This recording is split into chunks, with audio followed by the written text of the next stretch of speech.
Hello everyone, मैं हूँ प्रज्ञा और प्रज्ञा एम्पावर स्टडीज़ में आपका स्वागत है। आज हम त्रिकोणमिति के 0 से 90 के अनुपात क्या होते हैं, साइन की वैल्यू 0 से 90 तक बढ़ती है या घटती है ये जानेंगे, कॉस थीटा की वैल्यू बढ़ती है या घटती है ये जानेंगे, इनके मान जानेंगे, इनके बीच में क्या रिलेशन है ये जानेंगे।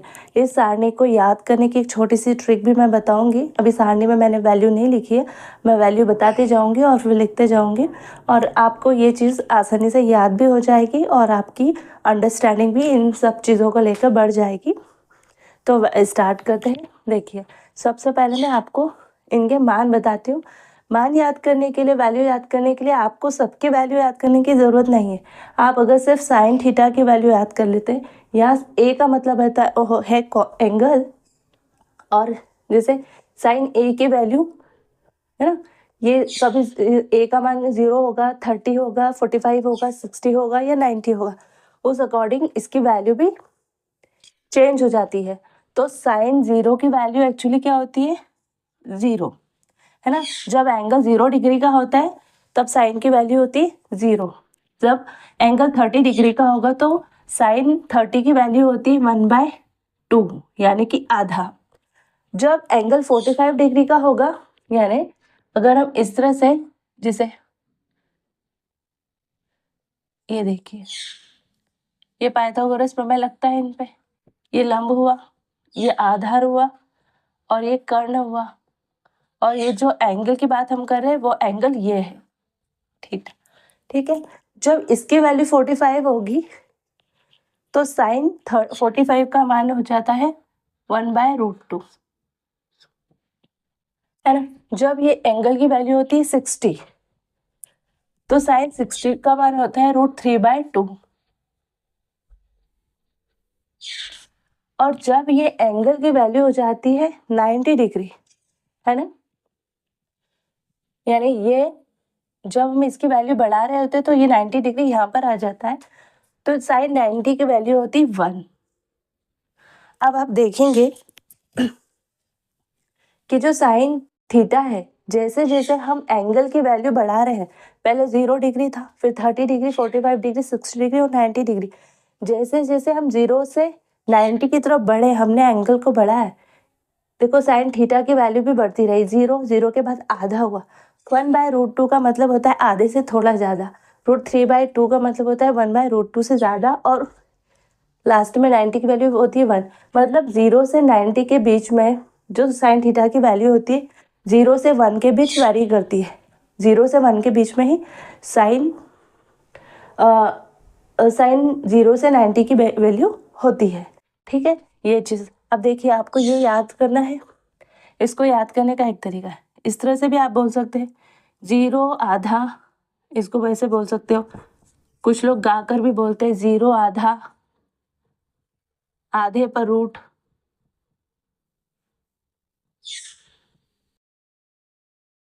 रूट 3/2 और 1, ऐसे गाकर भी बोलते हैं। 0 आधा, आधे पर रूट, रूट 3/2 1, 0 आधा, आधे पर रूट, रूट 3/2 1। इस तरह से भी आप याद कर सकते हो, है ना। याद आपको बस इतनी ही वैल्यू करनी है, ये पूरे सारणी में बस यही चीज़ भरी जाएगी, ठीक है। बट इसको याद करने का एक और तरीका मैं आपको बताती हूँ। जी, ये 0 से शुरू हुआ, ये तो आपको याद रखना पड़ेगा कि 0, 30, 45, 60 और 90 एंगल यही रहेंगे। इन्हीं अनुपात में हम इन सब sine theta, cos theta, tan theta, cosec, sec, cot, इन सब की वैल्यू इन्हीं अनुपात में याद करेंगे। थीटा की इन्हीं वैल्यू के लिए फाइंड आउट करेंगे, और जितने भी क्वेश्चन आप सॉल्व करोगे उनके लिए लगभग इन्हीं मानों की ज़रूरत पड़ती है, ठीक है। इन्हीं से बाकी सारी चीज़ें सॉल्व हो जाती है। देखिए, ये स्टार्ट होता है 0 से, तो आप भी कीजिए, यहाँ पे 0 से शुरू कीजिए। 0, 1, 2, 3, 4, ये लिखा आपने, ठीक है। अब देखिए, ये 0 था तो 0 से स्टार्ट किया, 1, 2, 3, 4, ये 4 पे खत्म हुआ ना, तब 4 से ही सभी को डिवाइड कर दो। ये बस मैं आपको थोड़ा, अगर ये बाय चांस आप भूल जाते हैं, वैसे तो मैं आपको सजेस्ट करूँगी कि ट्रिक से अच्छा है कि आप इसको याद कर लें। और ये गाना थोड़ा ठीक है, आधा 0 आधा आधे पर रूट रूट 3/2 1, इस तरह से आप 4-5 बार बोलेंगे तो याद हो जाएगा। बाकी ये भी एक ट्रिक है, अगर आप बाय चांस भूल जाते हैं तो। अब क्या किया, 0 से स्टार्ट किया, 1 2 3 4, 4 पे ख़त्म हुआ तो हमने क्या किया, 4 से ही सबको डिवाइड कर दिया।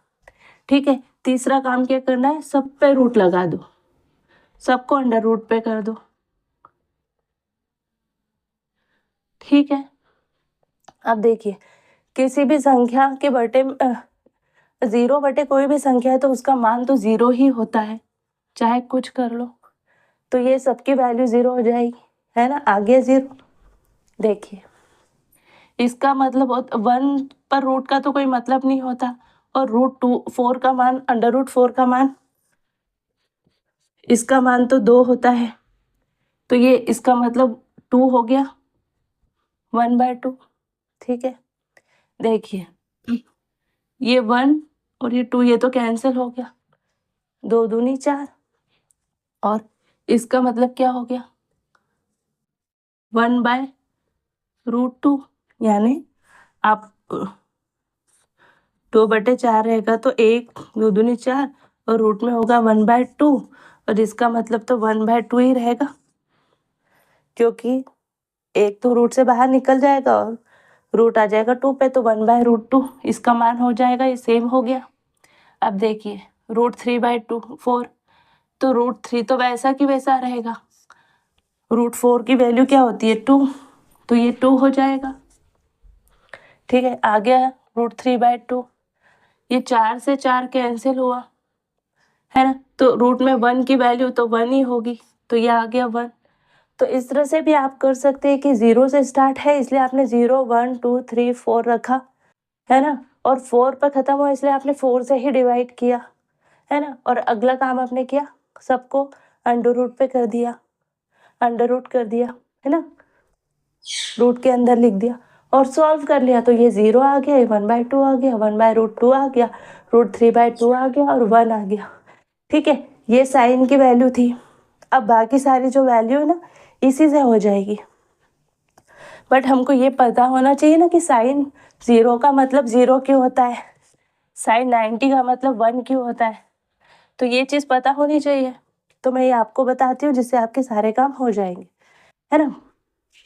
देखिए, एक और चीज़ बताती हूँ, जो साइन होता है ना, साइन थीटा की वैल्यू जो होती है 0 के लिए जो होती है उसके जस्ट विपरीत कॉस थीटा की होती है। मतलब आपने 0 1/2 1/√2 √3/2 और 1 लिखा ना, तो कॉस के लिए ये चीज़ उल्टी हो जाती है, मतलब ये यहाँ से शुरू कर दूँ तो 1 यहाँ आ जाएगा पहले पर, √3/2 यहाँ आ जाएगा, है ना, ये यहीं पर रहेगा 1/√2, और फिर ये वाली चीज़ यहाँ आ जाएगी 1/2, और ये 0 जाएगा यहाँ पर। इसका मतलब है कि साइन थीटा की वैल्यू एंगल बढ़ाने के साथ साथ बढ़ती है, यानी 0 30 45 60 और 90 के लिए धीरे धीरे साइन की वैल्यू क्या होती है, बढ़ती जाती है। बट जो कॉस थीटा होती है ना, उसकी वैल्यू 0 से 30 45 60 90 तक कम होते जाती है, यानी 0 से 1 से 0 हो जाती। साइन 0 के लिए साइन की वैल्यू क्या होती है, थीटा की 0 वैल्यू के लिए साइन का मान 0 होता है, बस कॉस का मान क्या होता है 0 के लिए 1, cos 0 यानी 1, cos 30 यानी √3/2, cos 45 यानी 1/√2, यानी cos 45 के डिग्री के एंगल पर साइन थीटा और cos थीटा कैसे होते हैं, बराबर, है ना, और cos 60 के लिए क्या वैल्यू होती है 1/2, जबकि ये 30 की वैल्यू थी, साइन 30 की वैल्यू cos 60 के बराबर होती है ना, और cos की वैल्यू 90 डिग्री के लिए क्या होती है 0, है ना, तो cos की वैल्यू क्या होती है, कम हो जाती है 0 से 90 तक जाते जाते, यानी एंगल को बढ़ाओ तो cos की वैल्यू क्या होती है, कम होती है और 0 हो जाती है 90 डिग्री पर। और साइन की वैल्यू क्या होती है, जैसे जैसे एंगल बढ़ाओ बढ़ती जाती है ना। साइन कैसा होता है, इंक्रीज होता है बढ़ इसके साथ, और cos क्या होता है, डिक्रीज होता है। अब हम समझते हैं क्यों। देखिए, ये एक एंगल है, हमने बना दिया। अब cos 0 आपने डिग्री पे देखा होगा, जो आपके पास जिसको आप डिग्री या चांदा बोलते हैं, इसमें यहाँ 0 होता है, यहाँ 180 डिग्री होता है, यहाँ 90 होता है ना। तो 0 डिग्री कैसा होता है? ऐसा होता है। अगर 0 डिग्री की लाइन खींचोगे तो बस ऐसी आएगी, बट यहाँ तो एंगल है ना। जब ये एंगल है, हमको क्या करना है? साइन की वैल्यू कम करना है। तो सपोज अगर मैं यहाँ बना दूँ, अब मैं क्या करूँ? ये मेरा कोण ए है, एंगल ए, मुझे क्या करना है? इसकी वैल्यू कम करना है। तो मैंने ये कम कर दी।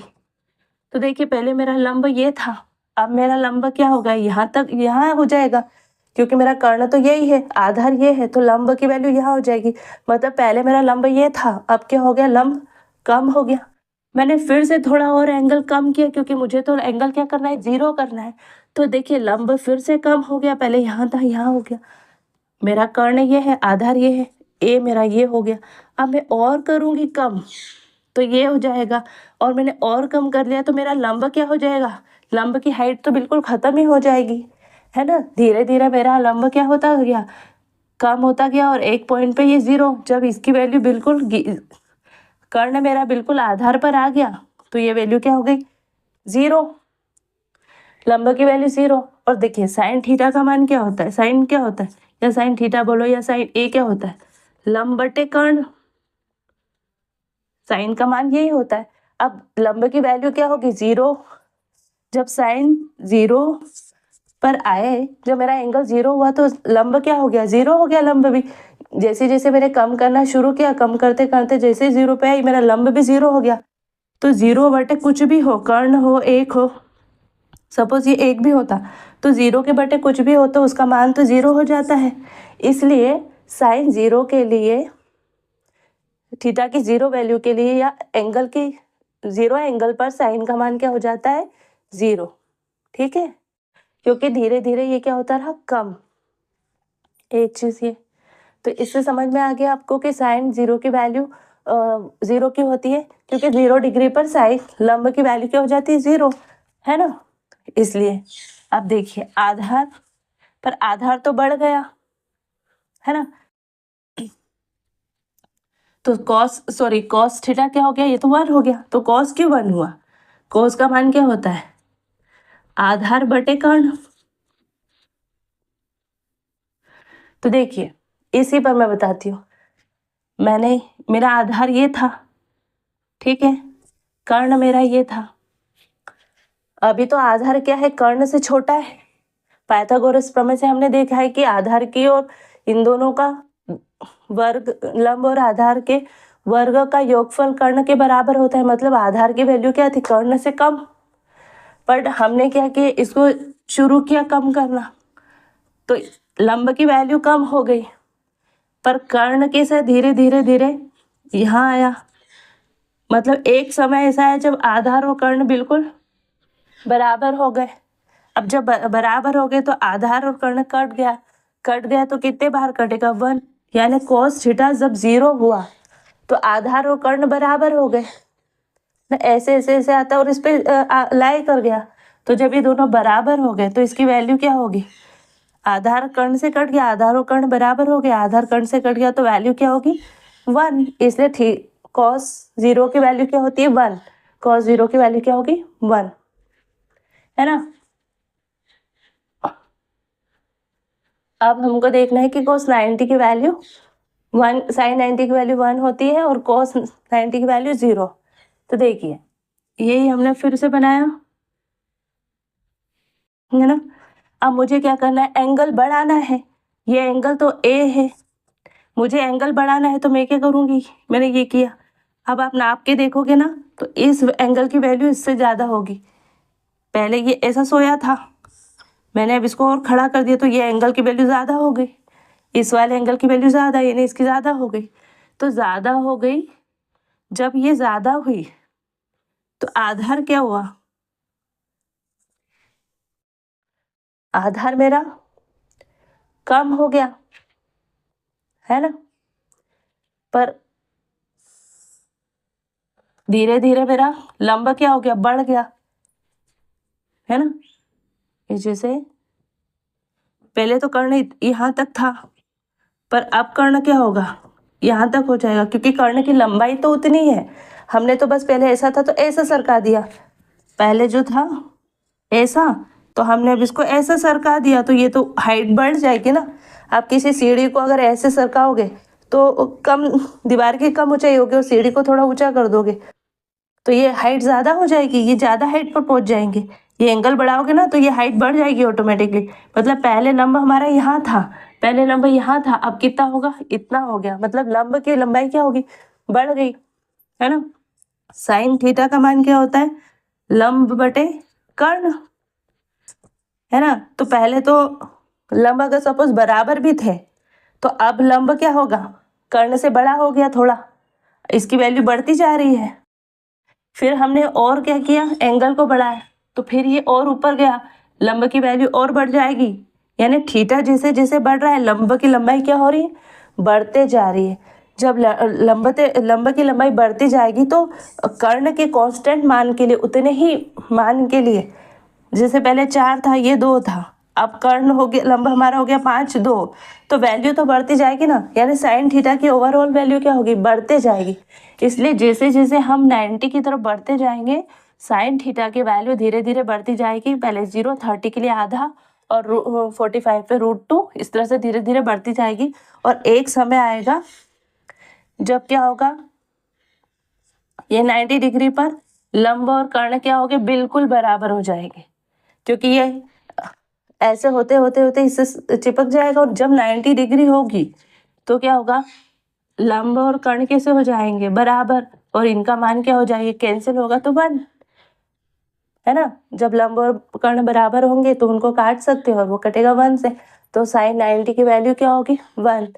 तो इस तरह से ये धीरे धीरे इस यहाँ पर जाते हैं तो एंगल बढ़ता है, इसको ऐसे से करेंगे कम होते जाएगा। अब साइन कॉस थीटा का मान क्या होता है, आधार बटे कर्ण। कर्ण की कांस्टेंट वैल्यू के लिए जैसे जैसे हम इधर गए, पहले तो आधार यहाँ था, फिर आधार यहाँ हुआ, फिर आधार यहाँ आया, फिर यहाँ आया, अब धीरे धीरे क्या हो, आधार तो 0 हो गया। अब 0 बटा कुछ भी हो, कर्ण की वैल्यू कुछ भी हो, पर 0 का मान तो यहाँ पूरा 0 हो जाएगा। इसलिए कॉस थीटा जैसे जैसे हमने एंगल की वैल्यू बढ़ाते हैं, कोण है हम बढ़ाएंगे, वैसे धीरे धीरे कम होते होते होते लास्ट में क्या हो जाएगा, 0। यानी 90 डिग्री पर कॉस थीटा का मान क्या होता है, 0। तो ये कॉन्सेप्ट है जिससे हम ये तय करते हैं कि 0 से 90 तक साइन थीटा की वैल्यू बढ़ती है, और 0 डिग्री से 90 डिग्री तक जाते जाते कॉस थीटा की वैल्यू कम होती है, कॉस के एंगल की वैल्यू क्या होती है, कम होती है ना। और इसको अब मैं करती हूँ इरेज, है ना। तो इस तरह से इसका जस्ट अपोजिट होता जाता है। तो आप ये याद रख सकते हो, 1 0 आधा, आधे पे √3/2 1, है ना। 0 1/2 1/√2, देखो 0 की वैल्यू हाफ की वैल्यू 0 से थोड़ी ज़्यादा होती है, आधी ज़्यादा है, इसकी वैल्यू थोड़ी ज़्यादा है, इसकी वैल्यू और √2 1/√2 से ज़्यादा है, और 1 की वैल्यू ज़्यादा है। इस तरह से कॉस क्या होता गया, कम। तो ये चीज़ थी साइन थीटा और कॉस थीटा का रिलेशन की, इनकी वैल्यू 0 से 90 तक किस क्रम में बढ़ती है और किस क्रम में कॉस थीटा की घटती है। यानी कॉस थीटा, जब मैं थीटा बोलूँ तो इसका मतलब समझ जाना, मैं एंगल एक ही बात कर रही हूँ। कहीं जगह आपको कॉस इस तरह से मिलेगा, साइन इस तरह से मिलेगा, एक्चुअली ये एंगल है। आप इसको कैसे भी दर्शा सकते हो, थीटा से भी दर्शा सकते हो, ए से भी दर्शा सकते हो, बी से भी दर्शा सकते हो, है ना, किसी भी चीज़ से दर्शा सकते हो। अब देखिए tan का मान क्या होता है, तो देखिए tan का मतलब होता है, tan a का मतलब होगा, आप इसको ऐसे लिख सकते हो, साइन a बटे कॉस a भी लिख सकते हो। tan को अपन ऐसे लिख सकते हैं, लंब बटे कर्ण, इसका मान लंब बटे आधार। tan थीटा का मान ये होता है, क्यों, क्योंकि साइन का मतलब क्या होता है, लंब बटे कर्ण, और कॉस का मतलब क्या होता है, आधार बटे कर्ण। तो कर्ण से कर्ण कैंसिल, तो ये हो गया ना लंब बटे आधार। ये होता है tan। tan a की वैल्यू क्या होती है, tan का मतलब होता है साइन बटे कॉस या लंब बटे आधार, जो भी बोल रहा हूँ। अब देखो साइन 0 के लिए साइन की वैल्यू क्या है, 0, और कॉस 0 के लिए कॉस a की वैल्यू क्या है, 1। तो देखो साइन a का मतलब मान क्या है, tan 0 के लिए साइन 0 का मान क्या होगा 0 और साइन कॉस ए का मान क्या होगा 1। अब 0 बटे कुछ भी होगा तो होगा 0, इसलिए tan ए की वैल्यू 0 डिग्री के लिए क्या होगी 0।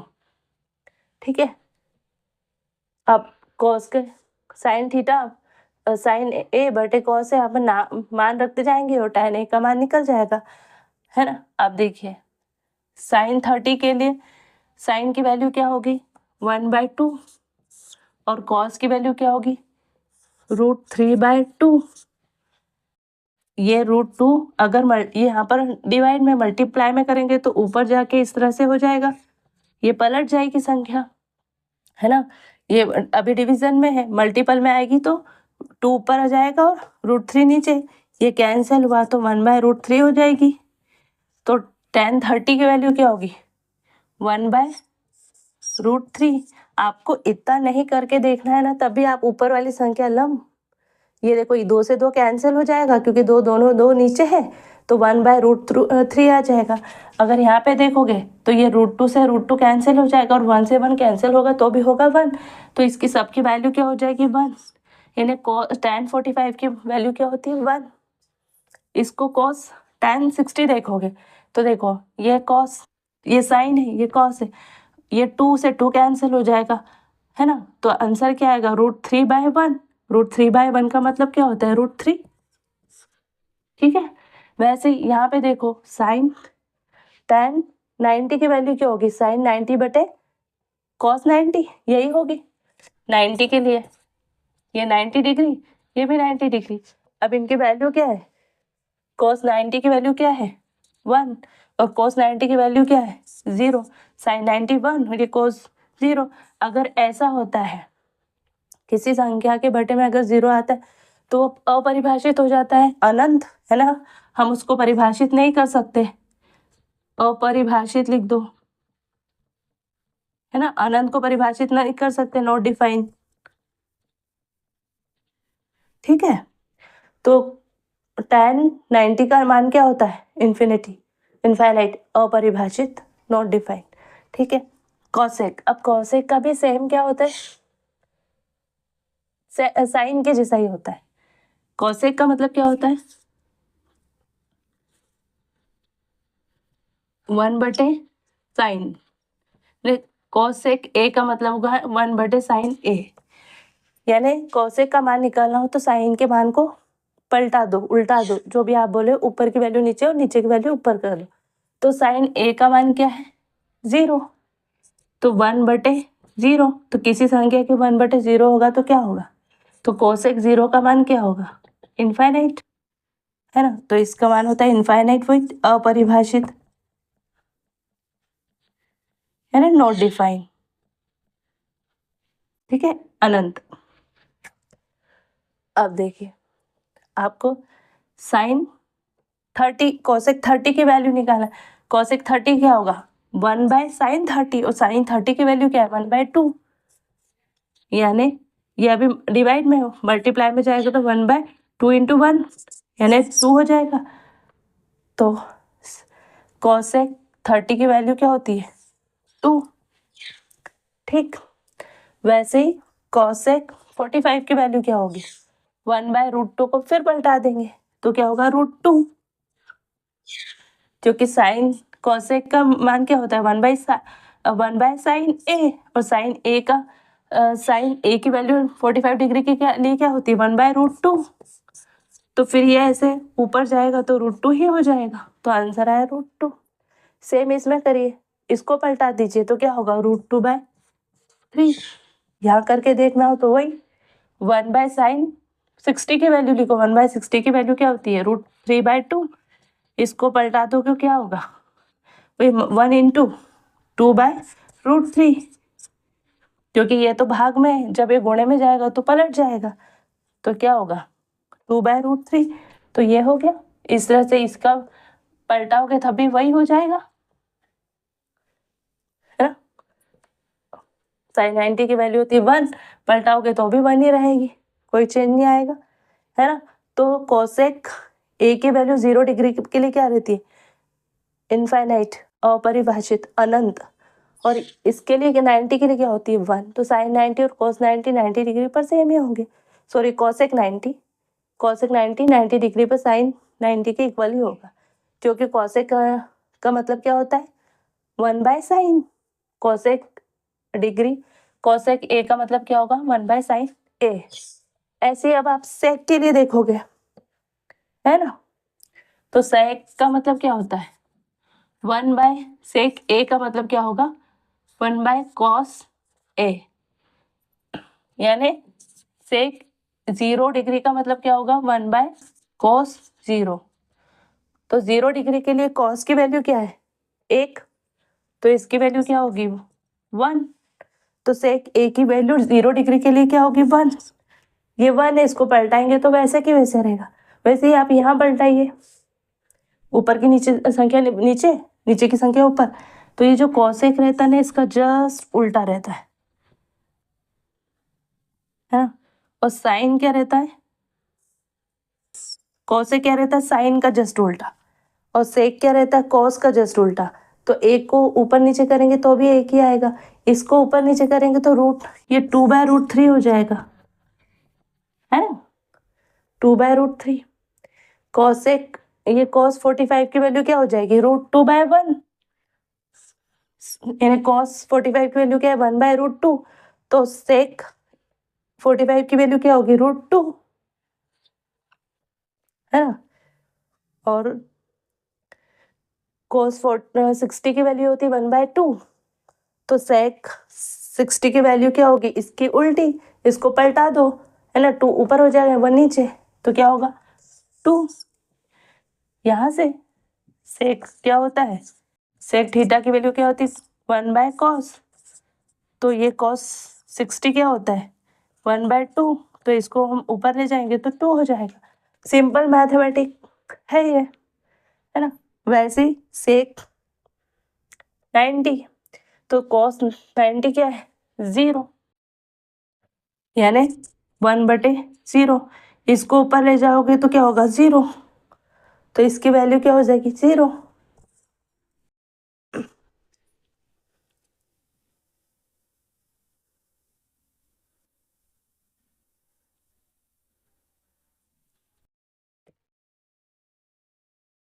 नहीं, इसकी वैल्यू अगर 1/0 और किसी भी संख्या की 1/0 रहेगी तो ये इनफाइनाइट हो जाएगा, है ना। तो इसकी वैल्यू ना इनफाइनाइट आएगी, अपरिभाषित। सेक 90 की वैल्यू क्या होगी अपरिभाषित, ठीक है, क्योंकि cos 90 cos 90 की वैल्यू क्या होती है 0, तो किसी भी संख्या के बटे में अगर 0 है तो वो तो होगा इनफाइनाइट, है ना।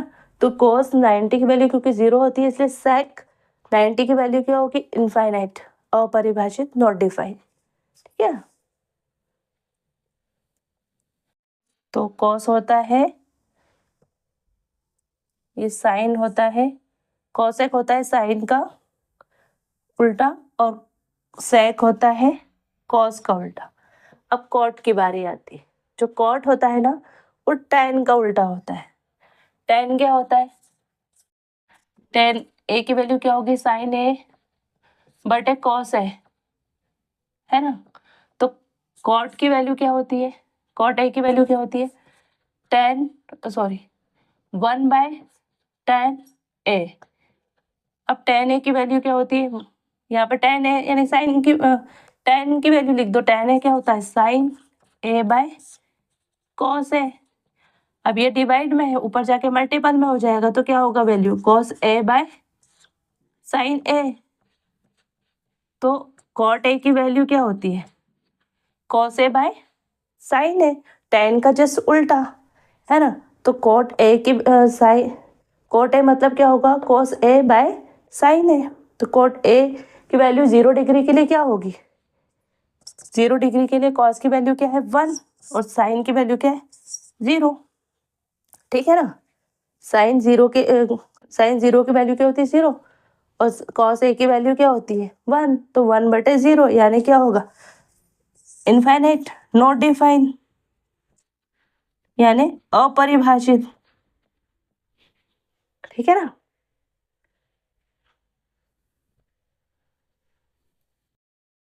ऐसे ही कॉट 30 की वैल्यू क्या होगी कॉस 30 की वैल्यू बटे साइन 30 की वैल्यू, जो कि tan का जस्ट अपोजिट होगा। कॉस 30 की वैल्यू क्या होती है √3/2 और साइन 30 की वैल्यू क्या होती है 1/2। इससे ये कैंसिल हो जाएगा तो क्या होगा आंसर √3। तो साइन 30 की वैल्यू क्या होगी √3। अब कॉस कॉट 45 की वैल्यू क्या रहेगी कॉस 45 की वैल्यू बटे साइन को 45। कॉस 45 भी 1/√2 होता है बटे साइन 45 भी 1/√2 होगा, तो √2 से √2 कैंसिल यानी इसकी वैल्यू क्या हो जाएगी 1। या हम जस्ट इसका अपोजिट कर देते हैं, tan 0 है तो ये 1/0 होगा तो इनफाइनाइट हो जाएगा। tan 30 की वैल्यू क्या है 1/√3, तो इसकी वैल्यू क्या होगी इसको पलटा देंगे तो √3 ऊपर रहेगा 1 नीचे हो जाएगा तो 3। tan 45 की वैल्यू क्या होती है 1, तो इसको अगर पलटाएंगे तो भी 1/1 ही रहेगा, तो cot 45 की वैल्यू क्या हो जाएगी 1। अब tan 60 की वैल्यू क्या होती है 2/√3, तो इसका अपोजिट क्या हो इसको पलटा देंगे तो क्या हो जाएगा cot है ना, यानी cot 60 की वैल्यू क्या होगी tan 60 की अपोजिट यानी 1/cot 60, तो 1/cot 60 मतलब 1/3। तो cot 60 की वैल्यू क्या होगी 1/tan 60, तो tan 60 क्या है √3, तो cot 60 की वैल्यू क्या होगी 1/√3। ठीक है, इस तरह से cot 90 की वैल्यू क्या होगी tan 90 की वैल्यू थी इनफाइनाइट का मतलब क्या होता है 1/tan 90 है ना, 1/tan ये इनफाइनाइट, तो इसकी वैल्यू मतलब क्या होता है 1/0, ये ऊपर जाएगा तो क्या होगा 0, तो cot 90 की वैल्यू क्या हो जाएगी 0 है ना, cot 90 की वैल्यू होगी 0। इस तरह से क्या होगा देखिए आपको याद रखने की क्या जरूरत है सिर्फ साइन की वैल्यू, और साइन की वैल्यू क्या होती है 0 से 30 40 60 डिग्री और 90 डिग्री तक, यानी 0 से 90 के बीच ना धीरे धीरे बढ़ती जाती 0 1/2 1/√2 √3/2 और 1, इस तरह से ये बढ़ती है और 1 साइन 90 की वैल्यू क्या हो जाती है 1। कॉस क्या होता है आपको अगर याद रखना है तो आप जैसे यहाँ से ये साइन है तो ऐसे उल्टे जब आएंगे तो आपको कॉस की वैल्यू मिल जाएगी, आप ऐसे उल्टे पढ़ना शुरू कर दो, तो ये वैल्यू 90 कॉस 0 की है, कॉस 30 कॉस 45 कॉस 90, ये कॉस 90 की वैल्यू रहेगी और ये कॉस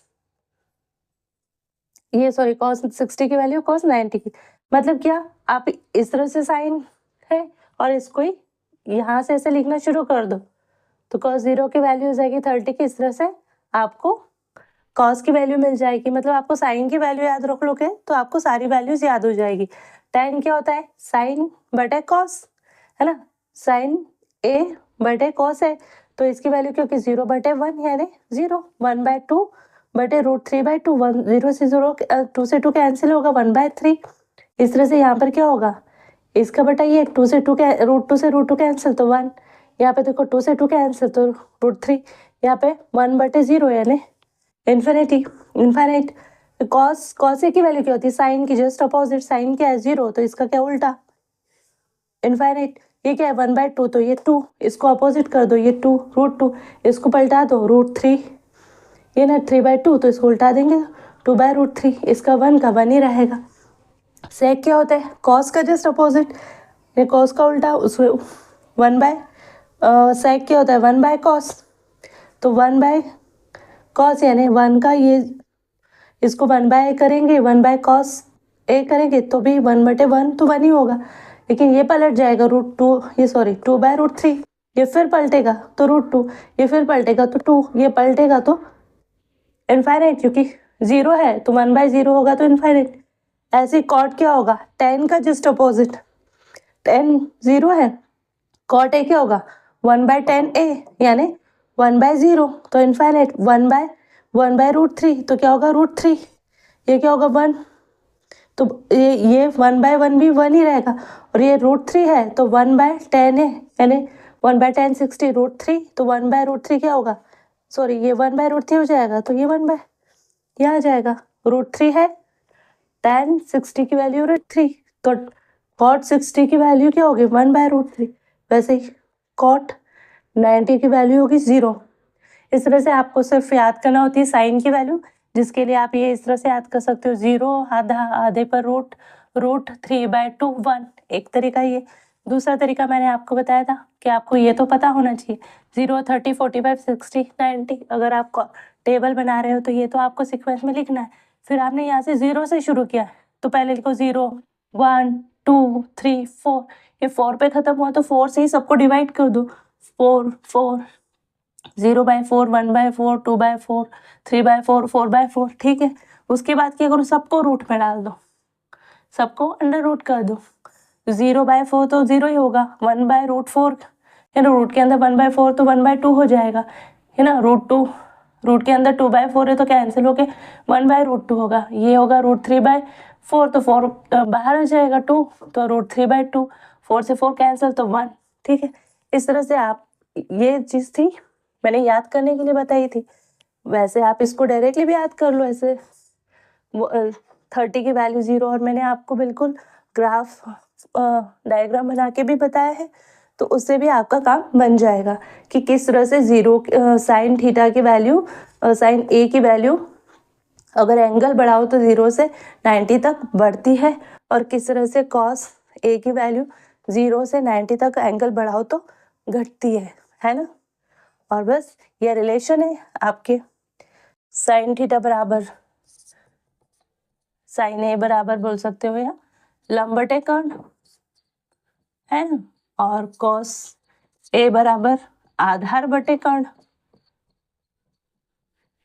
है ना, tan बराबर होता है sign A by cos A, या आप बोल सकते हो लंबटे आधार, tan का मान है ना। कॉसेक का क्या होता है, कॉसेक का होता है 1/sin ए, है ना। सेक का क्या होता है 1/cos ए, कॉट का क्या होता है 1/tan ए, ये इनके मान होते हैं। अगर आपको इस तरह से भी और वैसे याद होना चाहिए इस तरह से भी, तो चलिए अब मुझे आई होप कि आपको ये सब समझ में आया होगा। ये बेहतर तरीका है इन अनुपातों को याद रखने का, है ना। 0 से 90 तक जो sign theta cos theta tan cosec sec और cot की वैल्यू चेंज होती है, और उनकी वैल्यू याद रखने का ये बहुत अच्छा तरीका है ना, जो आपको ट्रिग्नोमेट्री में हर जगह काम आएगा। आई होप कि आपको ये सब समझ में अच्छे से आया होगा। पसंद आए तो प्लीज़ लाइक कीजिए, शेयर कीजिए और सब्सक्राइब कीजिए। मिलते हैं नेक्स्ट वीडियो में। टिल देन जय हिंद, जय भारत, है ना। Keep smile, thank you.